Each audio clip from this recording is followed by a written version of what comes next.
আমি এখন এসেছি অগ্রদ্বীপ গ্রামে। এই স্থানটি খুবই পুণ্য স্থান।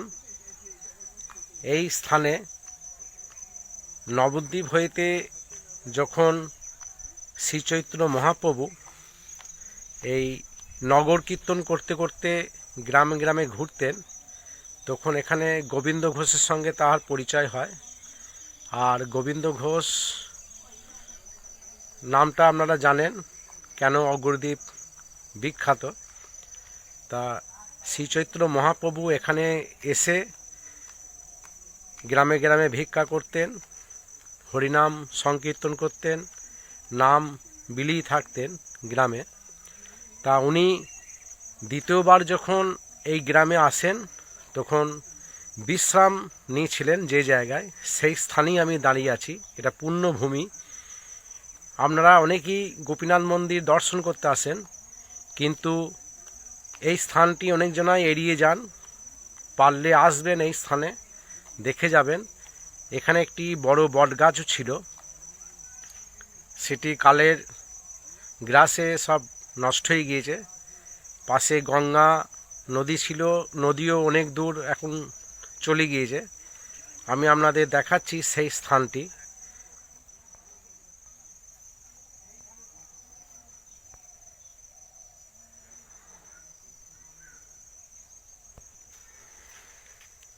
এই স্থানেই শ্রীচৈতন্য মহাপ্রভু অগ্রদ্বীপ যখন এসেছিলেন তখন এখানেই বিশ্রাম নিয়েছিলেন।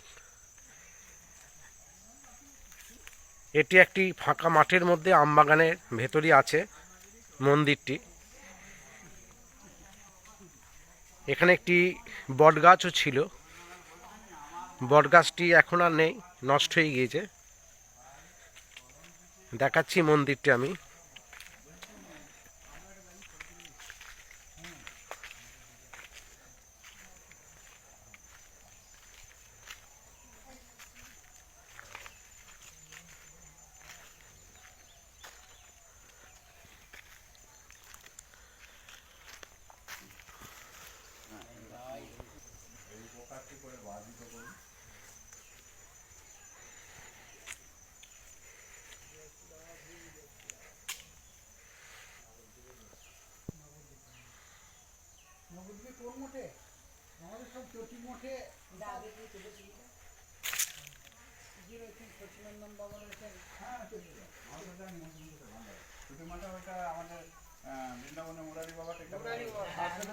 আমার বাড়িতে বৈষ্ণব সেবায় সচিনন্দন বাবা এবার দেখি।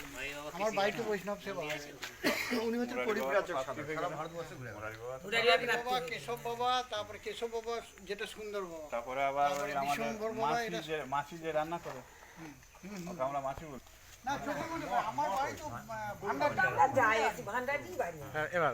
এই মন্দির সম্বন্ধে মহাপ্রভু যখন পার্শ্বর দিকে নিয়ে মহাপ্রভু নাম সংকীর্তন প্রচারে বেরিয়েছিলেন, হ্যাঁ, তখন মহাপ্রভু আস্তে আস্তে পার্শ্বর দিকে নিয়ে এই অগ্রদ্বীপের এই চত্বরে উনি এসে বিশ্রাম করেছিলেন, কয়েকটা দিন কাটিয়েওছিলেন।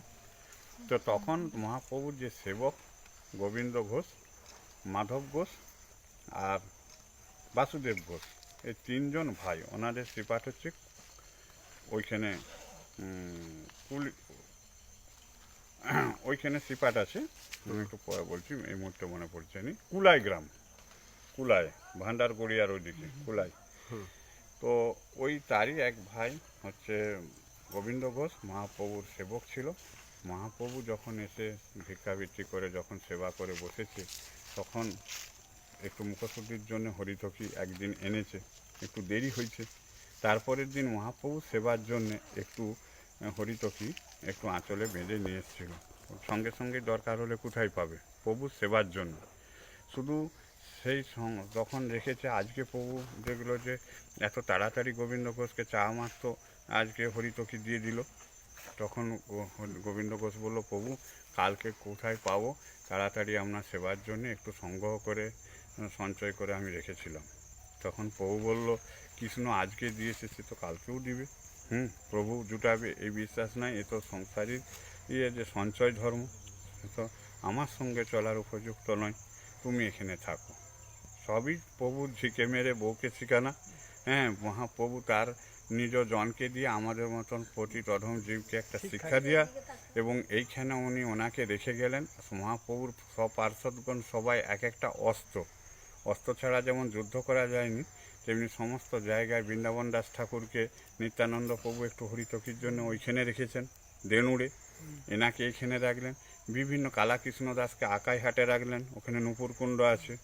হ্যাঁ, তো সেই সমস্ত পার্শ্বর দিকে এক একটা অজুহাত দিয়ে তাদেরকে এক এক জায়গায় রেখে দিলেন। সেইখান থেকে তারা পরবর্তীকালে ভক্তি ধর্ম প্রচার করা, স্বভক্তি শ্রেম, সেই ভক্তি ধর্ম প্রচার করার জন্য তাদেরকে সেই সব জায়গায় রেখে গেলেন।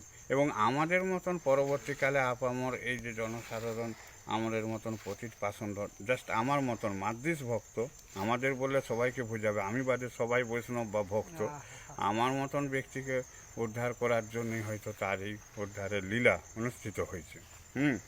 তো আমি তো তাদের দাসের দাস, অনুদাস হবারও যোগ্য লই। তা আমার মতন পতিতকে যে মহাপ্রভু কৃপা করে এখানে আনে, মাঝে মাঝে চরণ ধূলি স্পর্শ দেয়, এটা তার অযাচিত কৃপা। যেমন গোবিন্দ ঘোষকে আজীবনকাল সে পিণ্ডদান করে যাচ্ছে।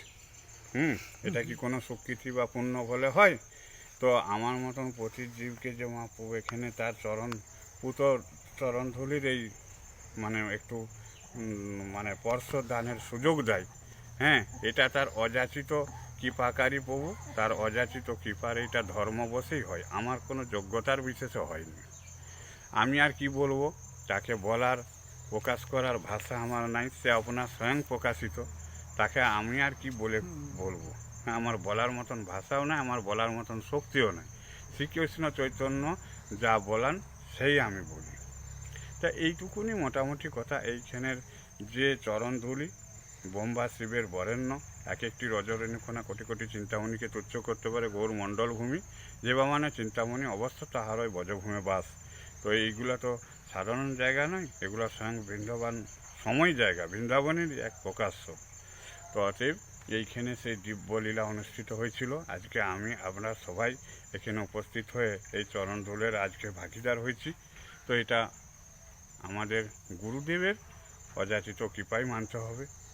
ভগবানের কৃপাটা তো পরে আমরা দেখতে পাইনি, যার কাছ থেকে আমরা প্রথমে আমাদের ইয়েটা পেয়েছি, এই সৌভাগ্যটা, সেটা আমাদের পরম করুণ গুরুদেব, তিনি কৃপা করে সব দেখিয়েছে। তা আমি আগে যাকে পেয়েছি তার প্রতি আমার কৃতজ্ঞতা আগে জানাতে হবে। অতএব তার শ্রীচরণের সারণয় নিবেদন করে আমি এখানে আমার কথা সামান্য বাচালতা করাটা আমি থেকে বিরত হচ্ছি। বলছে আপনার কি নাম একটু বলুন একটুখানি। আমার নাম বলে কথা না, আমার নাম ছোট নাম, সাধুগুরু বৈষ্ণব আমাকে যে নামটি দিয়েছে, হ্যাঁ, সেই নামটি আর কি সুখদেব দাস। তাহলে আপনি এখন কোনখান থেকে আসছেন? আমি এখন আসছি নর্মদা পরিক্রমা করে। আমি ভারতবর্ষের বিভিন্ন জায়গা তীর্থস্থান পর্যটন করি তার কৃপাতে। এখন আমি নর্মদা নদী পরিক্রমা করে দুর্গাপুর হয়ে এখানে আসছি। আজকে আমি আবার ফিরে যাব দুর্গাপুর, কালকে ফের আবার নবদ্বীপ আসবো। এখান থেকে আমি যাব সফলা একাদশীতে কুলিয়ার পাটে, দেবানন্দ চাপাল গোপাল ওখানে উদ্ধারের ওই যে জায়গা কুলিয়ার পাট কল্যাণী, ওখানে চলে যাব। আমার আসা যায় কাজ, গোবিন্দচরণ ভজা আর হচ্ছে নি, আসা যায় সার হলো, এই হচ্ছে।